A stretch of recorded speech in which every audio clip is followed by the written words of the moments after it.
I learned something. I hope I learned something. I hope I learned something from the stormy seas, from the brightest days, from the darkest nights, from the sunny days.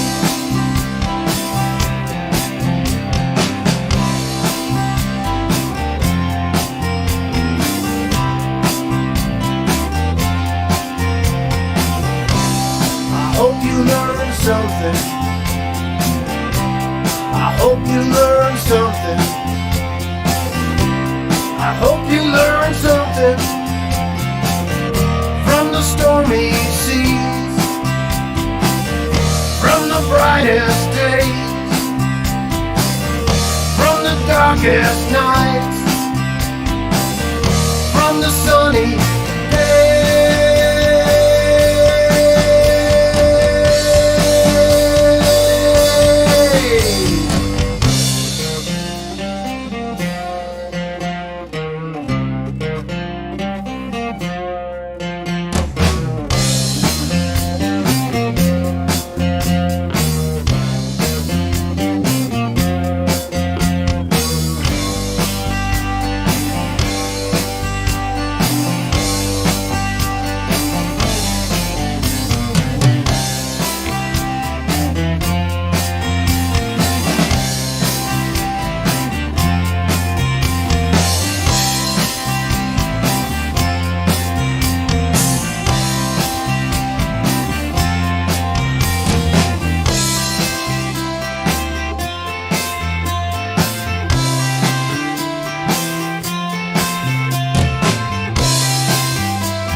Howdy, howdy, howdy.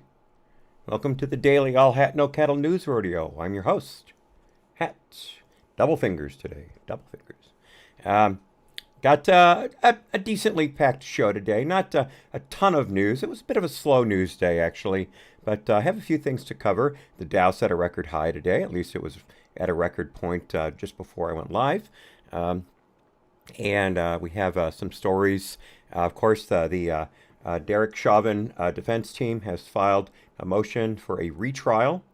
We'll go into the details of that.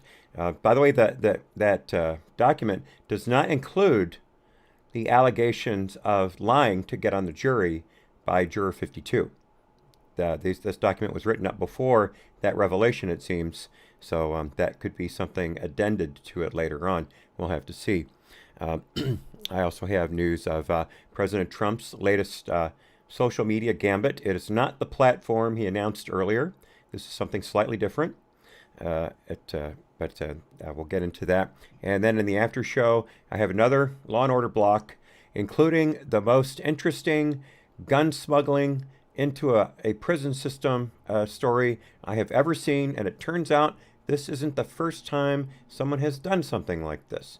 Excuse me, just a second. I see that the Trovo chat did not populate when I went live, which is weird because it was there just before I went live. There it is. Good. All right. And some really, really, really good COVID news. I mean, out of the park good COVID news. And we'll do that at the end of the show. But we'll also have some very sobering news about how certain segments of the U.S. population, specifically the progressive left, are handling the COVID crisis, even as we get into what many of us believe is the bottom of the eighth, although Fauci believes it's just the bottom of the sixth. But then again, he doesn't wear his mask at baseball games, so who are we to judge? Anyway, first, of course, happy Cinco de Mayo for all of you who care to enjoy this wonderful day. If I can brush up or pull out my old Spanish language skills, I believe what what I would like to say is, bebemos nosotros que los bebidos todos los personas quieres. Or quieren, depending on the usage of the tense. What I'm trying to say is let's all of us drink that which we love, that which we like. And of course, but not to be outdone by my Spanish skills, the Babylon Bee has an excellent intro today from their U.S. section. The smartest doctor in America, Dr. Jill Biden, has come out and wished every Latinx citizen a happy Cinque de Marco. And there is Dr. Jill, resplendent in a Mexican sombrero and a maracas in her hand. Dateline, Washington, D.C. America's Hispanic population was treated to a very special speech today. There really should be Latino, but in which First Lady Dr. Jill Biden wished all the Latinx people a happy Cinque de Marco. By the way, in case you don't know, Cinque is spelled C-I-N-Q-U-E. So Cinque, according to Dr. Jill. Quoting the good doctor, "Hola, fellow Latinx," she said as she donned an authentic Mexican sombrero and shook a maraca. "We honor your intersectional brown bodies today. Si se puede. Have a muy bueno Cinque de Marco. Yay!" The socially distanced crowd of color then stood to their feet in rapturous applause, proud to be honored by a real, live doctor. After the speech, Dr. Joe Biden will treat detained migrants to a very special Zoom call in which she will greet them a happy holiday. She will then authorize one extra bowl of gruel for each detainee in honor of the very special day. She has also directed ICE agents to dress as Mexican vaqueros so everyone feels more at home. Kamala Harris also announced she will finally be visiting the border as well, but sources reported she'll only be there to pick out a new cleaning lady. Babylon Bee, everyone, hitting us where it hurts, in the funny bone. All right, so my personal conceit, the market, our daily look at that. And yes, the Dow Jones closed in record territory today at 34,230 and change. Up a bare, not quite 0.3%, but Janet Yellen, the Treasury, the head of the Treasury Department, backed off on her statement yesterday regarding interest rates and inflation. She said she wasn't saying there will be. She wasn't saying we want there to be. She just was kind of speaking off the top of her head. So the market reacted favorably, not incredibly favorably, but favorably enough to close at a record. The S&P 500 closed well over the 4,000 mark, although barely up 0.07%. The NASDAQ actually slid down to quite well below the magic 14,000 mark. The NASDAQ is now at 13,582 and change. Gold saw a very slight increase. Crude oil actually dropped a little over 0.6%. It's now sitting at $65.27 per barrel of West Texas Intermediate Sweet Crude. And Bitcoin is just barely above the 57,000 mark right now, showing an over 4% increase over its last mark. So interesting news all the way around on the market. Now, not to be outdone, of course, Dr. Jill is famous for butchering the Spanish language, but her husband, our current leader and director of the Free World, 46 Asterisk, came out yesterday and exhorted the population to get vaccinated. And he made an excellent case as to how you can easily find ways to get your vaccine, including going to the CCD website, vaccines.gum. Some people heard him say something other than gum, pronounced with a hard C, which I cannot say on any type of streaming platform, or I will get my channel yanked immediately. But as Dan Bongino put it earlier today, if you do go to the vaccines.place that it sounded like Biden said, you will not be directed to the CDC, and you certainly won't be directed to any CCD platform, which is, of course, the acronym for the Catholic Catechism post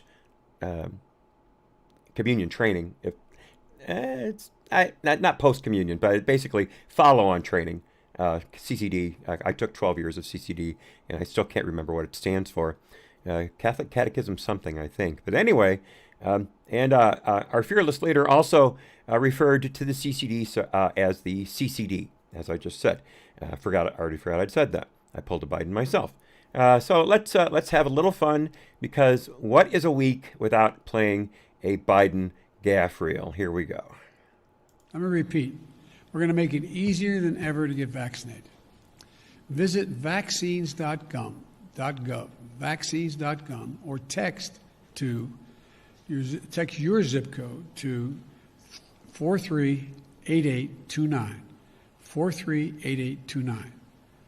Walk into your local pharmacy without an appointment. Go to the doctor or a local health clinic. It's free. It's nearby. And again, that was a short clip from the Daily Mail. I had a hard time finding that clip.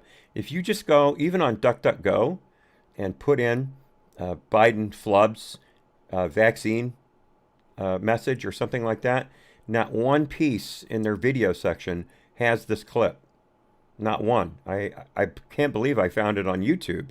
But the Daily Mail doing the heavy lifting for us. All right, moving right along.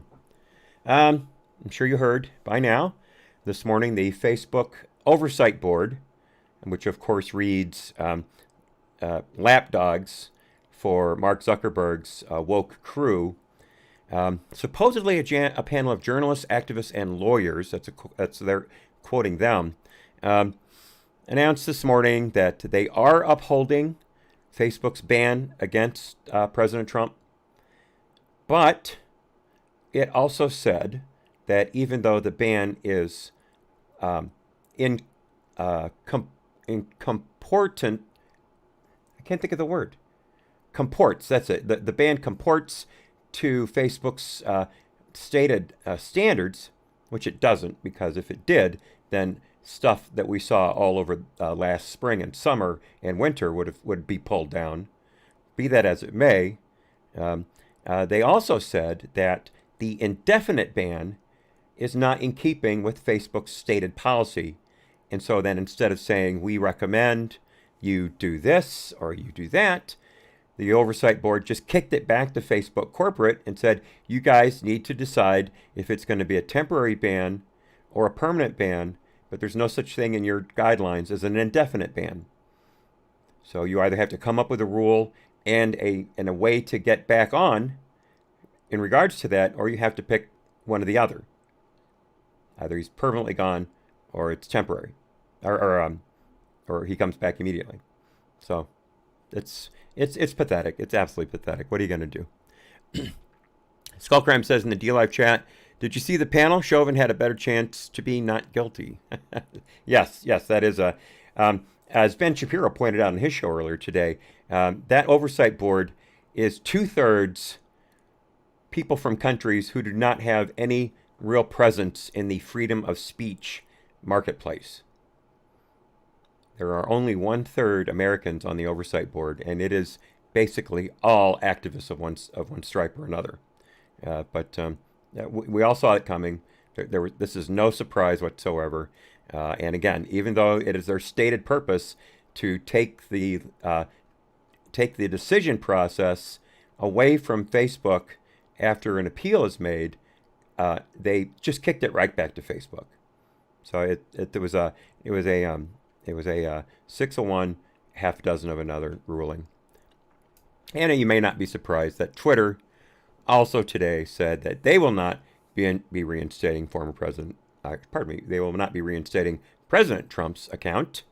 That is according to a Twitter executive. And again, no real surprise there.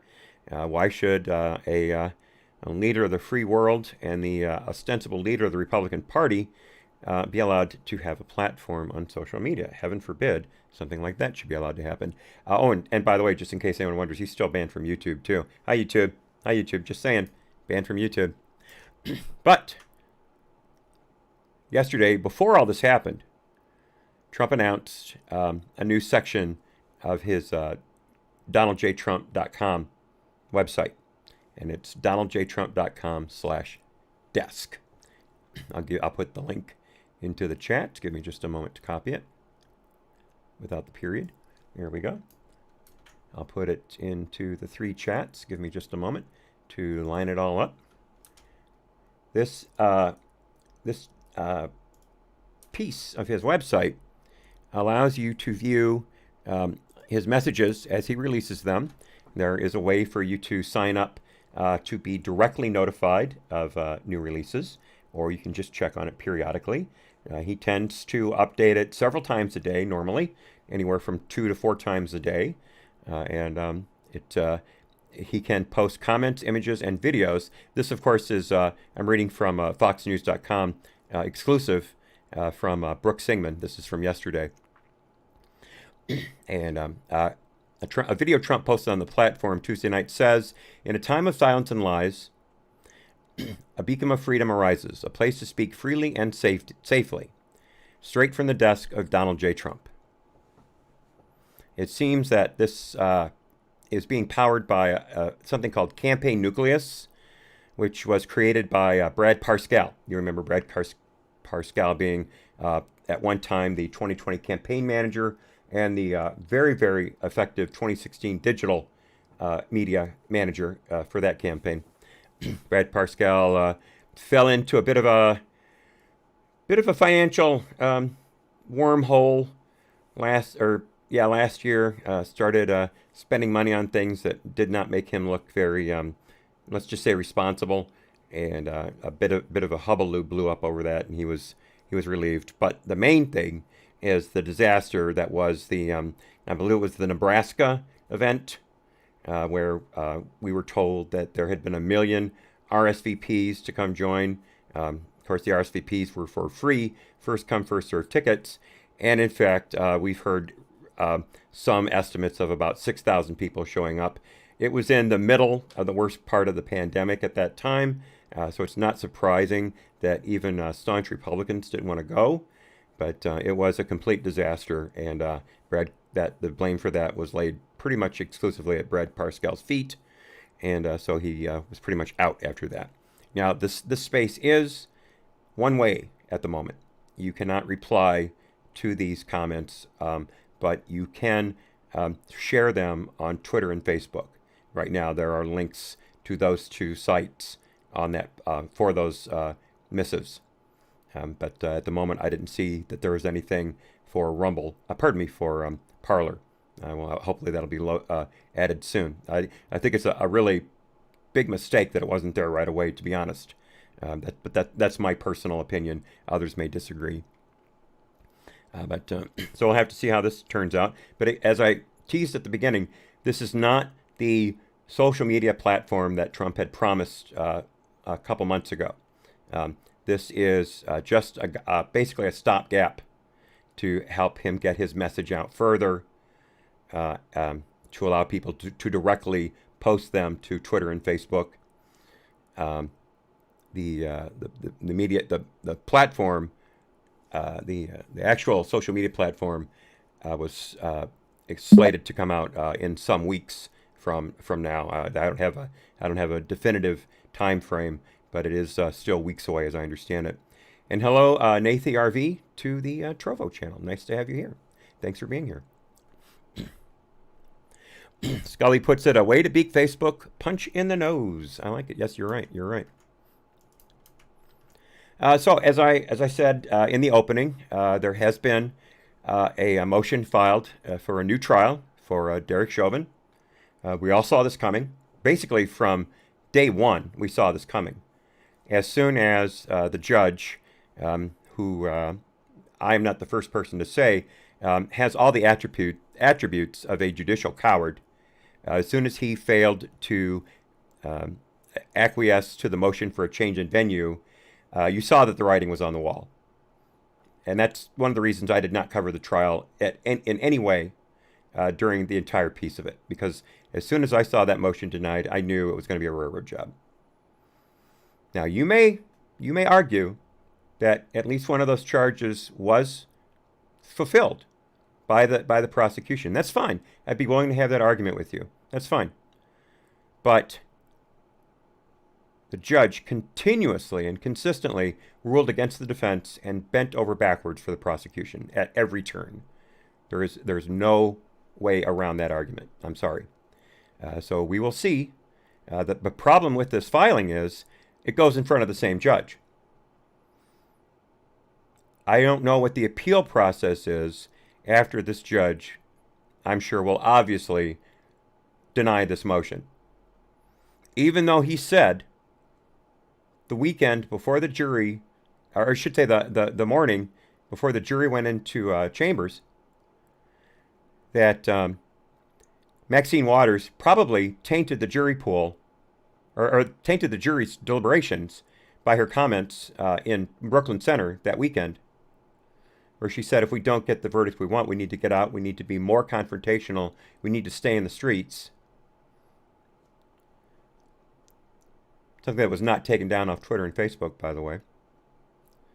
But he said, you may have a mistrial here, but I'm sure he's not going to give it. I'm sure of it, because he knows that his house is on the line if he does that. But again, I don't know what the appeal process is for this to continue if that judge does deny it.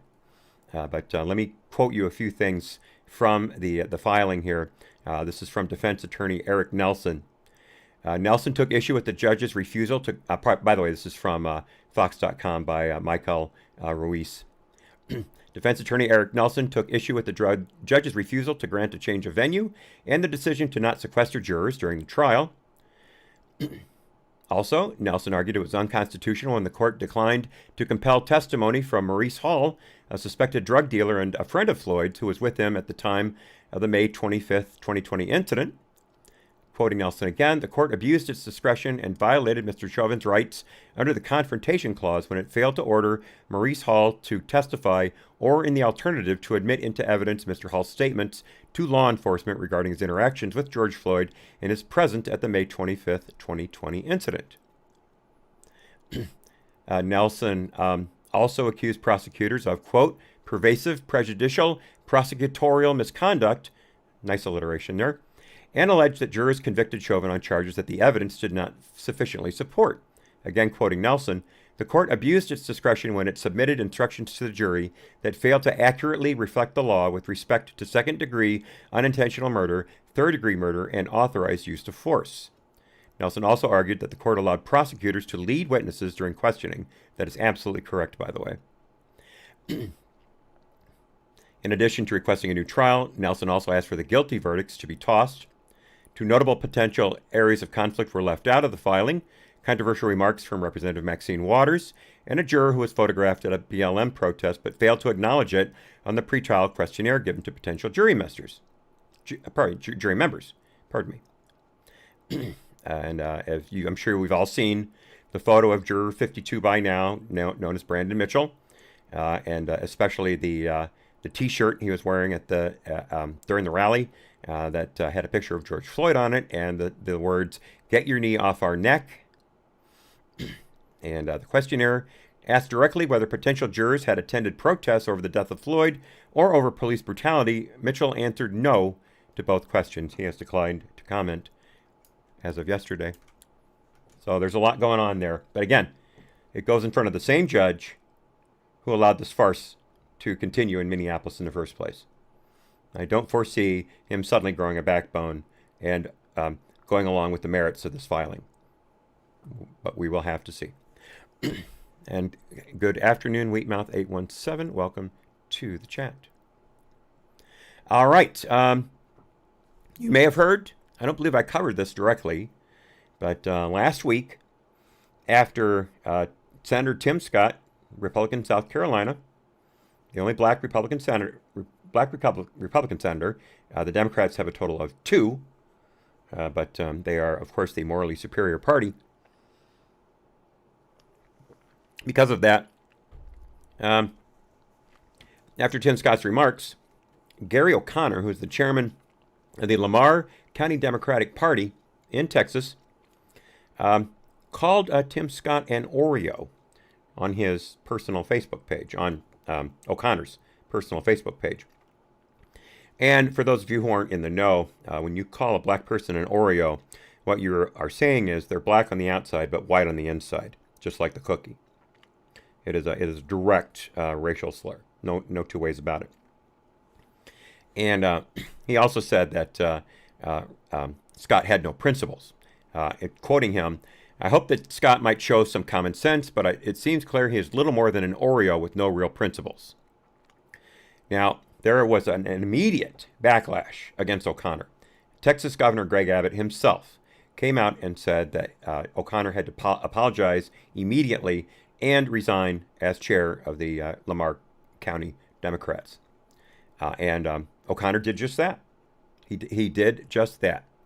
He apologized to Tim Scott, and he did also submit his resignation to his party, his county committee, and in a show of absolute disgusting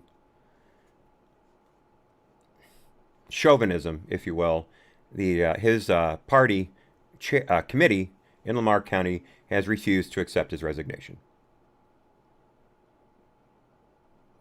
If a Republican had said this about Maxine Waters or Harris or anyone, they would still be burning on the steps of the Capitol. The pyre would still be on fire. But a Democrat does it, admits that it was a horrible thing to say, and they won't accept his resignation.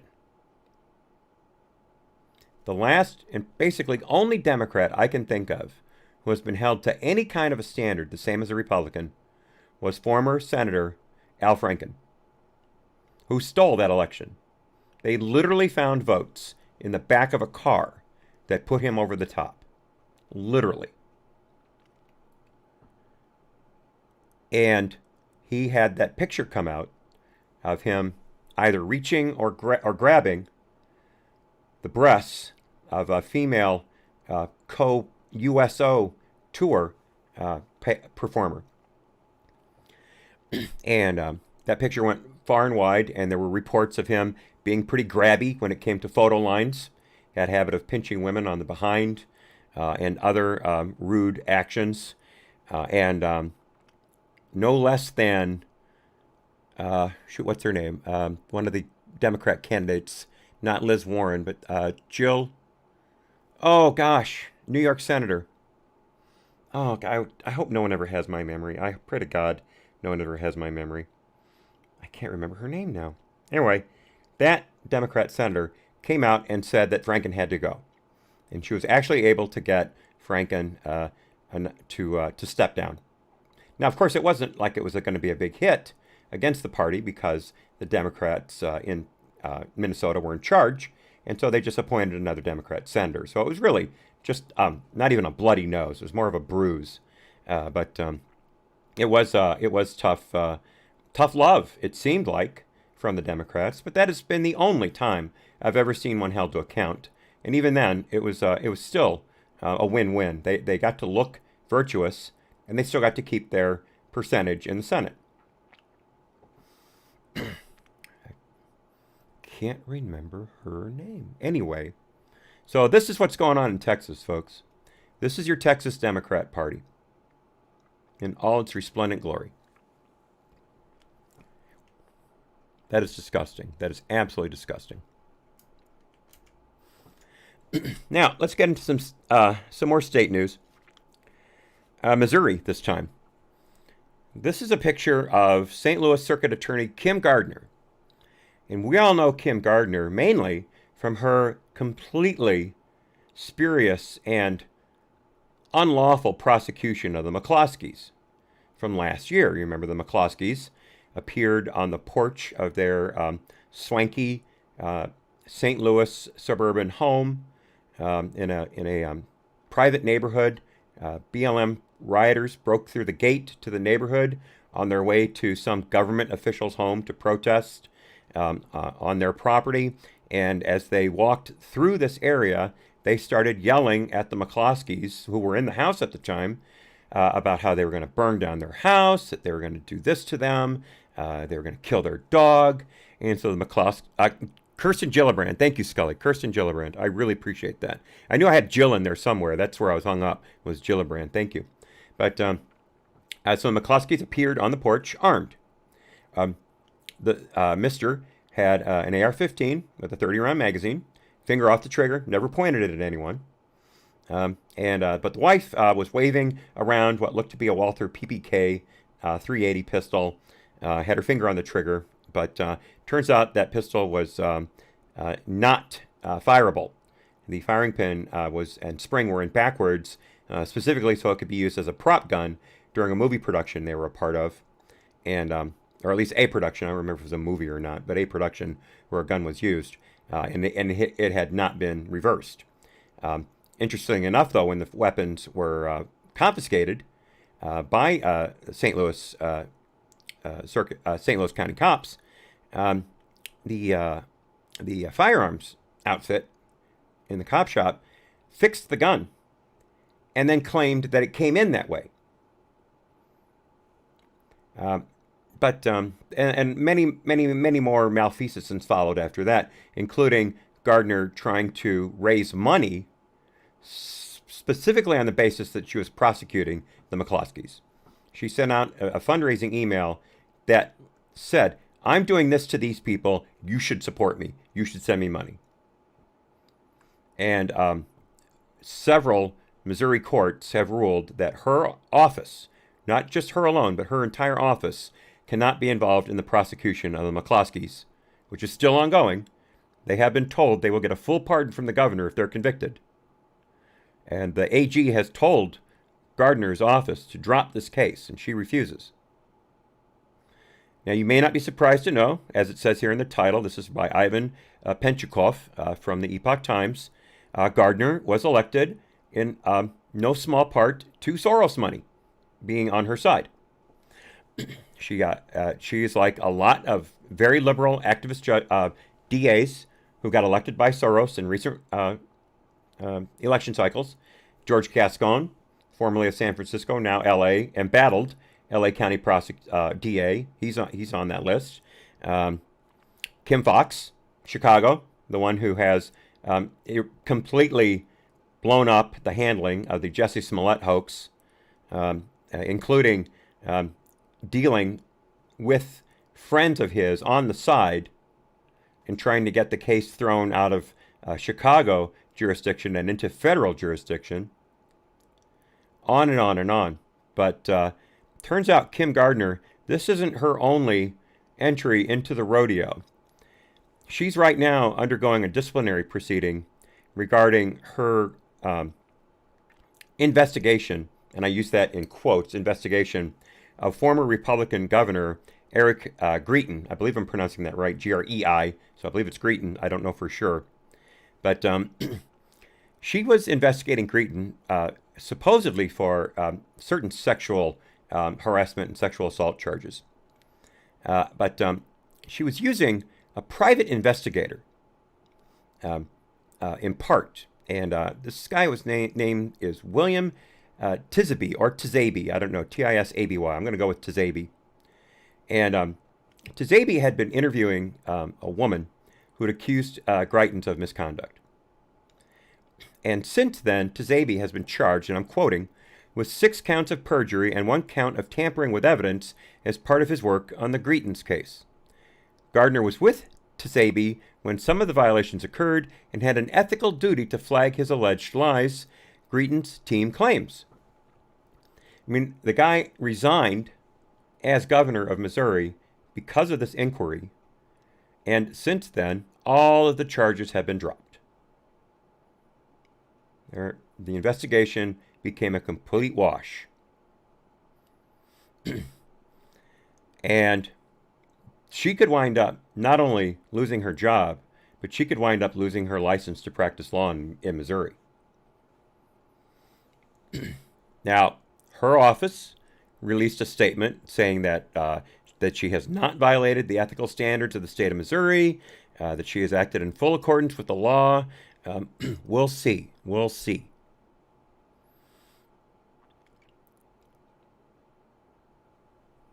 And it could be that they may also look into the McCloskeys thing. But right now, it's saying that she will likely face a panel that will review the allegations against her. The Missouri Supreme Court would render the final verdict on what punishment, if any, Gardner will receive. So let's keep an eye on this. Kim Gardner possibly going down in flames. Couldn't happen to a nicer person. I got some good news and some bad news about Kansas. I actually didn't know this for some reason, but Kansas has a Democrat governor. I did not know that. It surprised me when I found that out. But it's true. They have a female Democrat governor named Laura Kelly.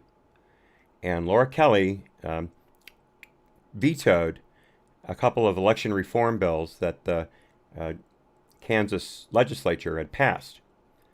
And thanks to a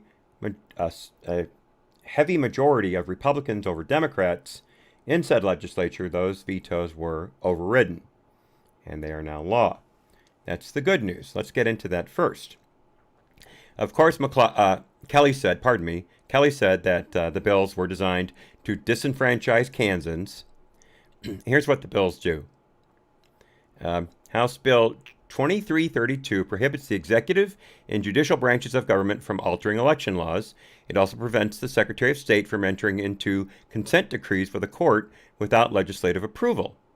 And then the other was House Bill 2183. And that limits who is permitted to return a mail-in ballot for another person, makes it a misdemeanor to return more than 10 mail-in ballots by one person, requires a signature on a mail ballot to match the signature election officials have on file, and it bans the Secretary of State from extending mail-in vote deadlines. The bill also makes it illegal to backdate a postmark on a ballot and bars election offices from accepting money from any entity other than the state for administering elections. These are all massively common sense rules. I cannot see having a problem with any one of those unless you're for fake votes, unless you're for voter fraud. I can see no other way around that. So thanks goodness to the Kansas legislature for getting it right. But they also screwed up.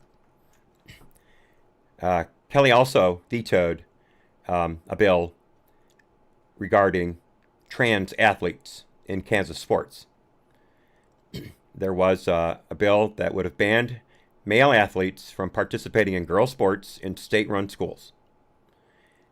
Kelly vetoed the bill last month, but the state Senate didn't have enough to override it. They only voted 26-14 to override the bill. The Republicans hold the majority in the state Senate 29-11, but for some reason, 3 Republicans voted against the override. The final vote was 26-14. I have no idea what's going on there. And this is an article from Breitbart by Warner Todd Huston, or is it Houston? Huston. I'm going to go with Houston. Sorry, Warner, if I got that wrong. But yeah, so 1 out of 2 for Kansas. 1 out of 2. Now, in keeping with the current administration's desire to completely crush anything regarding states' rights, the Biden DOJ is cranking up to, quote, confront states over their anti-trans bills.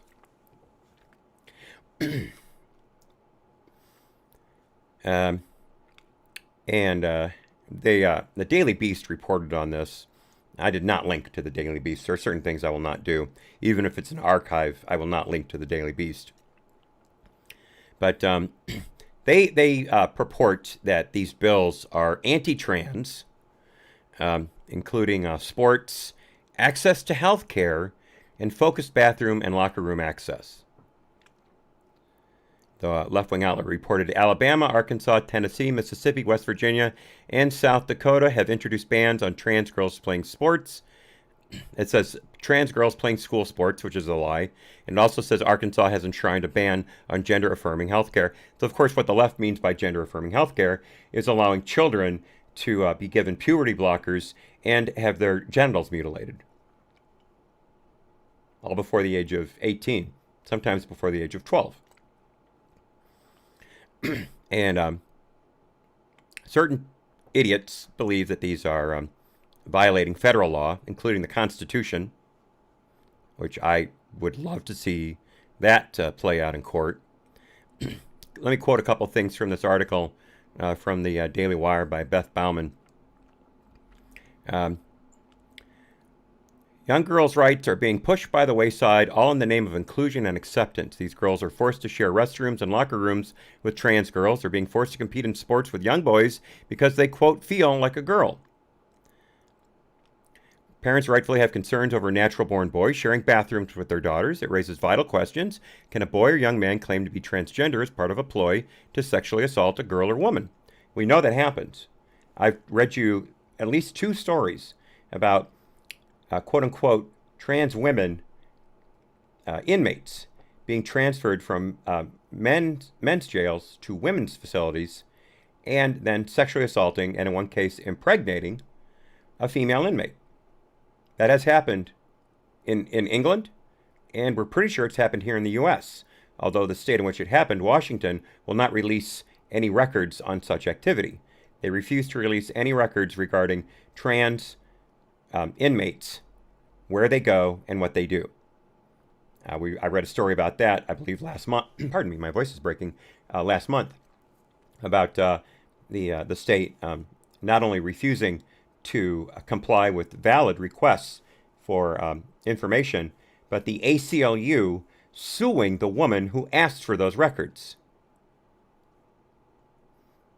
I read that story as well. That I haven't seen anything more on that. I can't wait to see that pop up again.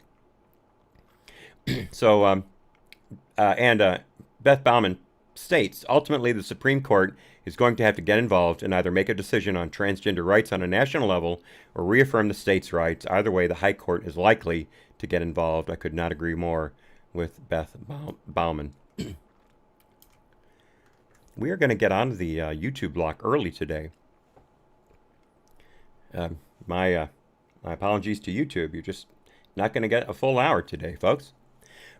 So, continuing along, I read you the story Monday about the CDC bowing to pressure from the American Federation of Teachers to include language the AFT demanded be put into the February CDC guideline release on reopening schools, specifically regarding, being able to stay out of the classroom if you're at high risk or if you have family members who are at high risk for COVID. And then also, I've forgotten the other one now. Please forgive me. But there were 2 specific inclusions of language that came directly from the AFT in the CDC issue that allowed, and Labatella 3 on Trovo. Thanks for being here. But that the CDC took language directly from the AFT and used it in that guidance.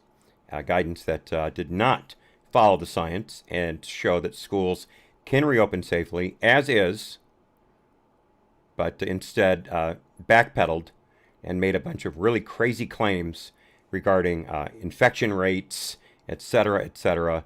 And at the time, the CDC guidance showed that under their rules, 98% of American schools should be closed as of the release of that guidance. 98%.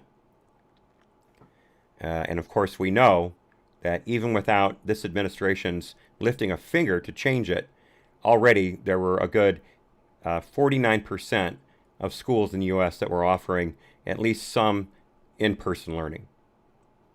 And that hasn't gone up at all thanks to anything this administration has done. They are still denying the science. Now, of course, Jen Psaki came out and said, there's nothing to see here. The CDC does stuff like this all the time. We take in opinions and advice from our partners, our people who are affected by our policy. We do this all the time. It's completely above board. And by the way, in case you don't remember who Jen Psaki is, allow me to describe her to you in detail. Let me find her adjectives. I've got them quite handy. Here she is. Jen Psaki is the arrogant, condescending, dismissive, mendacious, passive-aggressive, patronizing, self-righteous, smug, lying White House press secretary, just in case you were wondering who she was. But, quoting Psaki, it's actually long-standing best practice for the CDC to engage with organizations, groups that are going to be impacted by guidance and recommendations issued by the agency. It doesn't mean they are taking everything they want or even a percentage of what they want. But it's important to understand the implementation components. They do so to ensure that recommendations are feasible and that they adequately address the safety and well-being of the individuals the guidance is aimed to protect. So the CDC engaged with around 50 stakeholders that are on the front lines in this pandemic and have requisite perspective for the guidance. Right. Quoting an article from the New York Post that I read Monday, the powerful teachers union Full Court Press preceded the federal agency putting the brakes on a full reopening of in-person classrooms, emails between top CDC, American Federation of Teachers, and White House officials show. And again, if you want to hear more of that in detail, go back to Monday's show. It's right there. You can find the full thing on my Rumble channel, or I think it's still up on DLive. It'll be up for a few more hours. For the life of me, I can't remember if Trovo has replays or not. I can't remember. I lost all ability to remember that. But by the way, I'm quoting the Daily Wire by Charlotte Pence-Bond. I love Charlotte Pence-Bond. She does good work. All right, so one more article from the Daily Wire, and we'll be out of the YouTube block, and we'll go on to the after show on Trovo and DLive. This just absolutely floored me when I saw this headline. I could not believe it. And then I realized, yeah, I can believe it. For those of you who are kind of new to the channel, I stopped using the word unbelievable back in November of last year. I realized that it is all believable. Some of it is surprising. Some of it is completely irrespective of the truth, but there's nothing anymore that is unbelievable.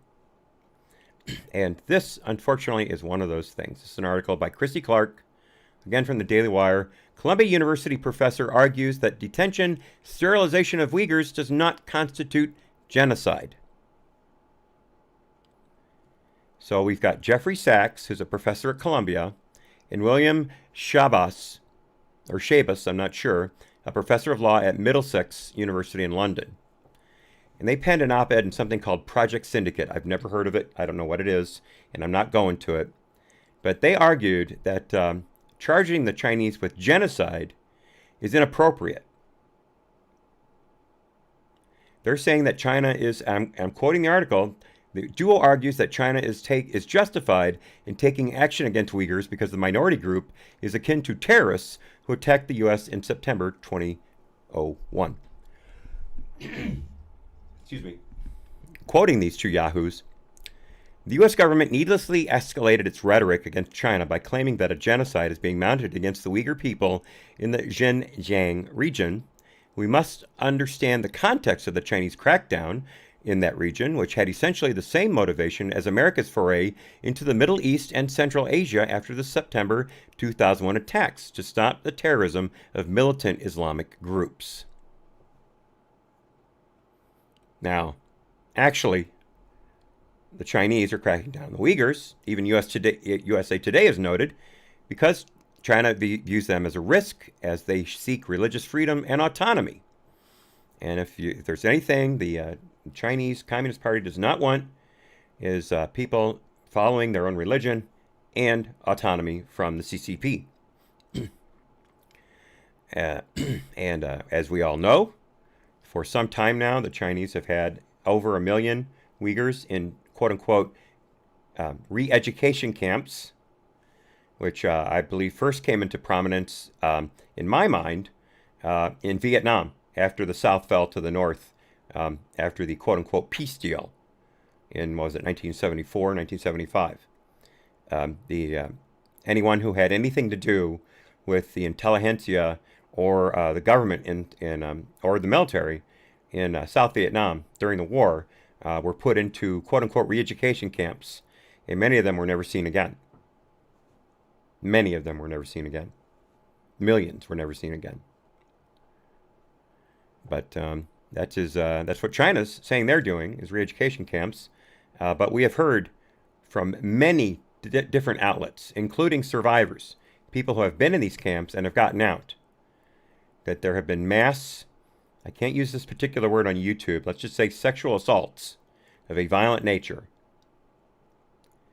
forced sterilizations, and organ harvesting, and also forced abortions.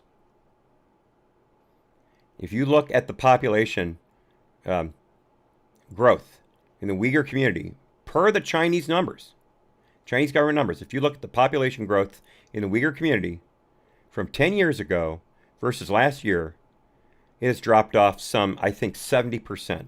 I may be wrong on the percentage, but it's high. It's really high. It is obvious there's a genocide going on. These two yahoos, again, Sachs and Shabazz, insist that the UN investigate the internment camps to determine whether Western countries are accurate in calling the ongoing situation a genocide.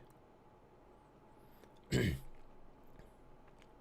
report by Newsline's Institute for Strategy and Policy found that Uyghurs have been detained for numerous reasons, and Xinjiang has been, I know I can't pronounce that right, but it's tough, and that region has criminalized, quote, virtually all Islamic matters. Reasons for detainment include attending religious ceremonies, refusing to marry non-Uyghurs, and wearing veils or having beards. And you may not be surprised to know that Columbia University did not respond to a request for a comment. And hello, Laura. Good afternoon. Good afternoon. All right, folks, we are done with the YouTube block. Thank you so much for being here. Let me put up my handy-dandy little split screen that I forgot to include the Trovo URL for. I apologize, you Trovo folks. I meant to do that today, but my memory is Swiss cheese, and I think if you look at my brain, it is almost literally Swiss cheese. In fact, today I was washing my hair. I went to wash my face with my favorite face scrub. I get it from Dollar Shave Club. It's a lavender scent with a little bit of abrasive in it. It's really good stuff. It's gentle, but it cleanses really well. I slathered it onto my hair. And then I forgot to rinse it off after I washed my face. And so now I have a towel that I've got to wash because it's full of lather and face soap. Just Picasso Nose went in and asked me if I was okay because I was making noises that were not consistent with someone having a good day. So there's that. Wheatmouth817, thank you for the Wheaties box. That's a good one there. That's a good one. All right, YouTube, I'll see you tomorrow, 4 p.m. Eastern, of course, for another hour of fun, frivolity, and falderall. Or is it falderall? Falderall, that's it, yeah. The TH doesn't belong there. And if you want to see the full show, of course, you can go to dlive.tv/AHNC_hat or trovo.live, same suffix. Just do an internet search on your favorite search engine that is not Google for either DLive or Trovo, AHNC, and you'll find the URL quite quickly. And I hope to fix that split screen for tomorrow. For those of you who care to know, I'll say this early and often, there will not be a game stream Friday morning. You guys know I normally start my Witcher 3 game streams at 8 a.m. Eastern, Monday through Friday. Friday morning, I have to go get a blood test to see if I'm pregnant or not. The rabbit died, but I need to have confirmation. So I've got to go for that. I'm joking, of course. And there will also not be any game streams this weekend, and there will be no streams, either game or news rodeo, Monday. I have a procedure Monday that I'm going to be under anesthesia for, so I cannot come back and do the show in the afternoon. I'll be dead out in bed, sleeping it off. Hopefully by Tuesday morning, I will have come back around and we'll be able to continue the schedule as before. But I'm also going to be missing a couple Fridays in the future, one for my implant surgery and then the other for an inoculation I have to have. And I need to be able to take the weekend off just in case I have a reaction. So there's all that. But anyway, YouTube, I'll see you tomorrow, or maybe even tomorrow morning.